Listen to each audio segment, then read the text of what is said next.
आज SSC GD 23 जनवरी first shift का exam हो चुका है और पूरा पेपर एनालिसिस करेंगे, क्या पैटर्न में चेंज हो रहा है दोस्तों वो भी जानेंगे।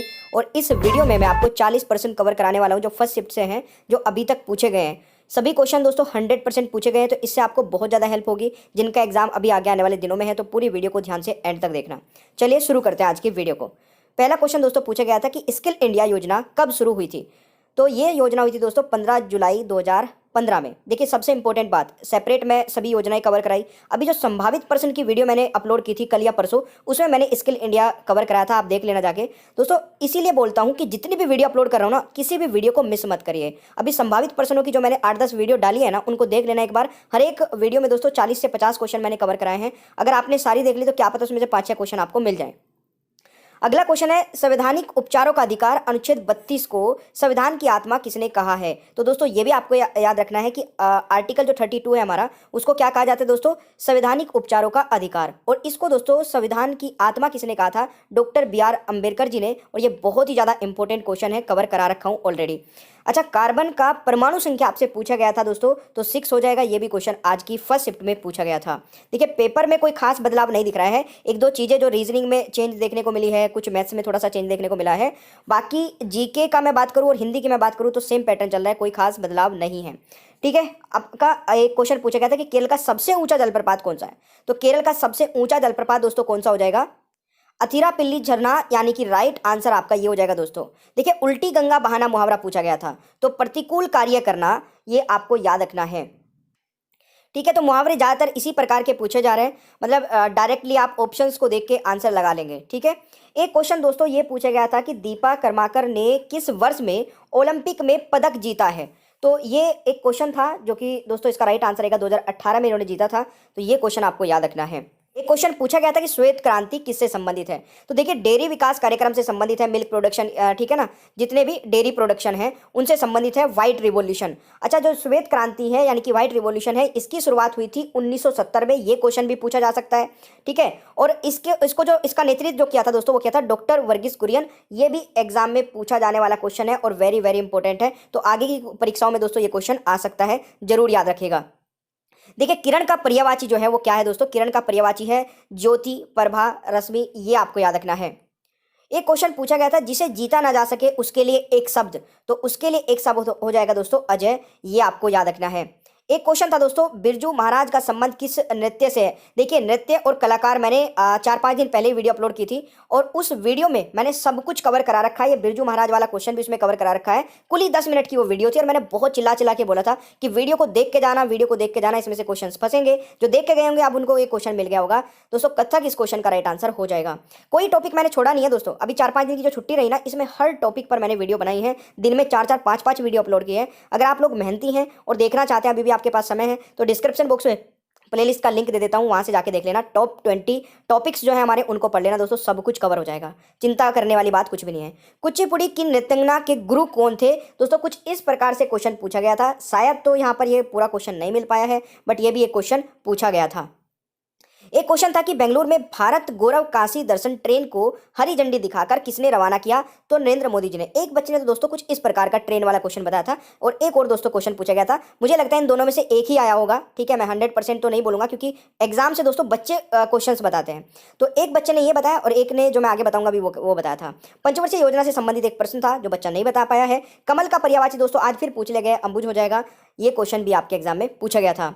दूसरों का भला चाहने वाला, या तो इसको हितैषी बोलेंगे या परोपकारी, ठीक है ना, तो ये आपका राइट आंसर हो जाएगा। बिजली की तरह चमकने वाले के लिए एक शब्द, तो ये क्वेश्चन आपका पूछा गया था। 2011 की जनगणना के अनुसार सबसे कम जनसंख्या किस राज्य की है। तो देखिए सबसे कम राज्य की पूछा गया था, तो सिक्किम हो जाएगा। ये आपका रखना है। राष्ट्रपति और उपराष्ट्रपति के चुनाव कौन कराता है दोस्तों, निर्वाचन आयोग। ये क्वेश्चन आपसे पूछा गया था।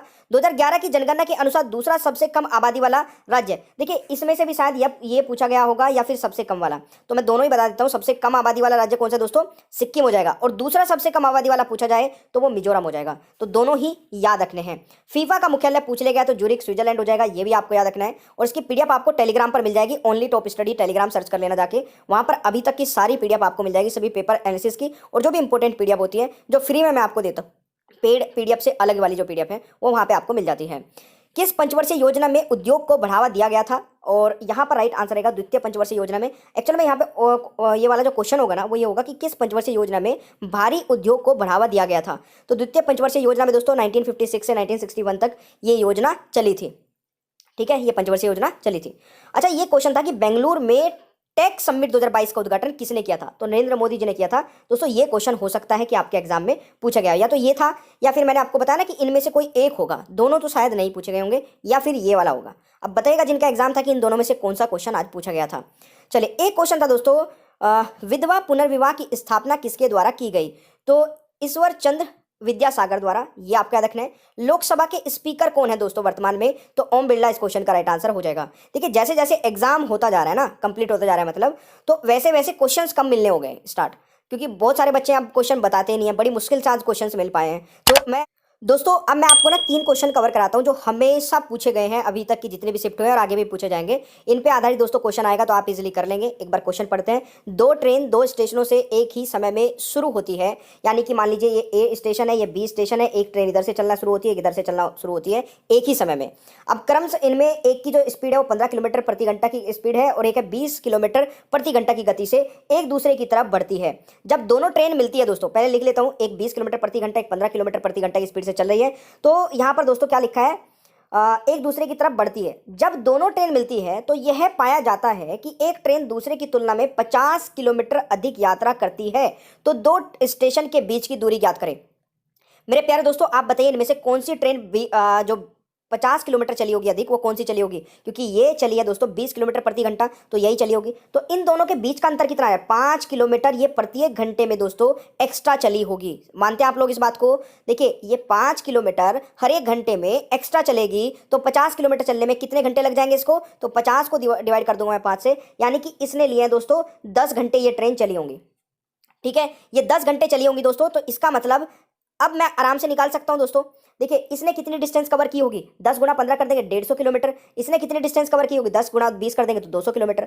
यानी कि दोनों के मिलाकर के दोस्तों 350 किलोमीटर की जो डिस्टेंस है वो दोनों ने मिला के कवर की है। फिर से एक बार बता देता हूं, कंफ्यूजन कुछ नहीं होगा दोस्तों। देखिए, जो भी डिफरेंस होता है इन दोनों की स्पीड में वो आ जाएगा आपका यहाँ पर, और जो 5 किलोमीटर प्रति घंटा दोस्तों एक्स्ट्रा चल के 50 किलोमीटर एक ट्रेन ने ज्यादा कवर कर लिया, तो आप यहाँ पर अंदाजा लगा सकते हैं कि कौन सी ट्रेन ने चली होगी, ये वाली। तो 50 को मैं डिवाइड कर दूंगा 5 से, यानी कि मेरे पास समय आ गया होगा कि कितना समय लग करके आपका ये समय लगने के बाद में कितनी देर ये ट्रेनें चली होंगी। तो अगर मैं यहां पर निकल के आया 10 किलोमीटर, तो अब मैं यहां पे निकाल सकता हूं कि ये वाली ट्रेन कितनी चली होगी, ये वाली ट्रेन कितनी चली होगी। आई होप कि आपको ये समझ में आ गया होगा।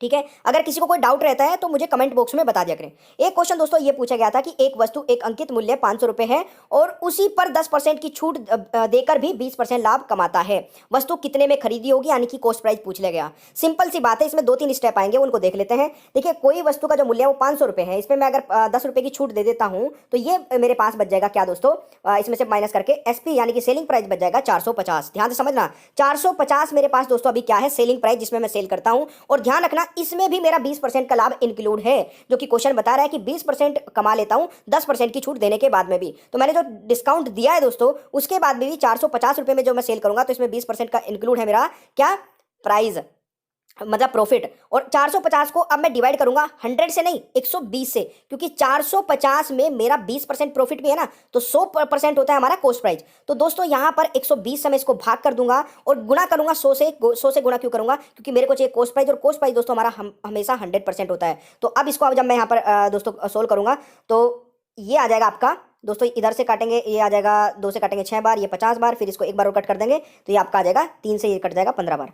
तो यानी कि हमारा जो बचेगा यहाँ पर 15 गुना 25 बच जाएगा, तो एक 375 आ जाएगा। यानी कि जो कॉस्ट प्राइस है ना उसका दोस्तों, वो कॉस्ट प्राइस कितना है, 375 है। ये आपको याद रखना है। ठीक है, ये सिंपल सा क्वेश्चन था। इस प्रकार के क्वेश्चन भी आपको हर एक शिफ्ट में देखने को मिल रहे हैं। एक क्वेश्चन दोस्तों टाइम एंड वर्क से करा देता हूं, जो कि हर एक शिफ्ट में देखने को मिल रहा है। किसी कार्य को समाप्त करने में ए और बी से 50% अधिक समय लेता है। यानी कि यहाँ पर मैं इसको ना रेशो से करूंगा सोल्व। भाई कुछ भी हो मेरे पास डेटा होना चाहिए, डेटा होगा तो मैं सोल्व कर लूंगा। अभी इस क्वेश्चन में तो कुछ डेटा नहीं दिया गया है, क्योंकि इसमें दिया गया कि ए बी से 50% अधिक समय लेता है किसी काम को करने में। ना मेरे को काम पता है, ना मेरे को ये पता है कि वो कितना समय लेगा एक्चुअल में, परसेंट में पता है। तो मैं लिख लेता हूं कि भाई मान लीजिए बी कर लेता होगा उसी काम को 100% में, तो ये करेगा दोस्तों इसको 20% अधिक समय लेता है, तो ये करेगा 150 में, 150 समय लेगा। यानी कि अब मैं इसको रेशो बना लूंगा तो 3:2 का रेशो आ जाएगा, या 50 से कट जाएगा दोस्तों 2 बार या 3 बार, तो 3:2 जो रेशो है दोस्तों ये आ जाएगा समय का रेशो, टाइम का रेशो आ जाएगा। समझ रहे हैं आप लोग? आप सभी को पता होगा दोस्तों टाइम के रेशो के अपोजिट होता है वर्किंग रेशो, यानी कि जो जितना समय लेगा वो उतना ही कार्य करेगा। मतलब मान लीजिए भाई ये दोनों काम कर रहे हैं तो ये ज्यादा समय ले रहा है दोस्तों, तो इसका मतलब ये कम काम कर रहा होगा, है ना। और ये कम समय ले रहा है, इसका मतलब इसने अधिक काम कर लिया होगा उतनी समय में, एफिशिएंसी के अकॉर्डिंग वर्क हो रहा है ना। तो जो भी टाइम रेशो आया आपका 3:2 उसको मैं अपोजिट कर दूंगा, वर्किंग रेशो आ जाएगा 2:3। ये आप समझ गए यहाँ पे। अब दोस्तों यहाँ पर लिखा है कि यदि दोनों मिलकर इस कार्य को 18 दिन में समाप्त करे तो बी अकेला इस कार्य को कितने दिन में समाप्त करेगा। अच्छा हमारे पास एक डेटा मिल गया दोस्तों 18 दिन। अब दोनों मिलाकर के ये एक दिन में 5 यूनिट वर्क करेंगे, तो 18 दिन में कितना कर लेंगे, 90 यूनिट वर्क कर लेंगे। समझ रहे हैं आप लोग? तो 90 यूनिट वर्क को अब किससे कराना है, बी अकेला इस कार्य को करने में कितना समय लेगा, तो बी करता है दोस्तों एक दिन में कितना, 3 यूनिट वर्क करता है। तो 90 को 3 से भाग कर दीजिए, 30 दिन आ जाएगा राइट आंसर। तो ये क्वेश्चन भी दोस्तों अभी तक का अगर मैं बात करूं तो हर एक शिफ्ट में पूछा गया क्वेश्चन है, और ये भी मेरे हिसाब से आपको समझ आ गया होगा। अगर समझ में नहीं आया है तो फिर दोबारा से देख लेना वीडियो को, और फिर भी समझ में ना आए तो एक बार फिर से कमेंट करके बता देना, मैं दोबारा से आपको ये क्वेश्चन सोल्व करा दूंगा। लाइक नहीं किया तो लाइक करिए, शेयर करिए, चैनल पर नहीं तो सब्सक्राइब करके बेल आइकन को ऑन कर लीजिए ताकि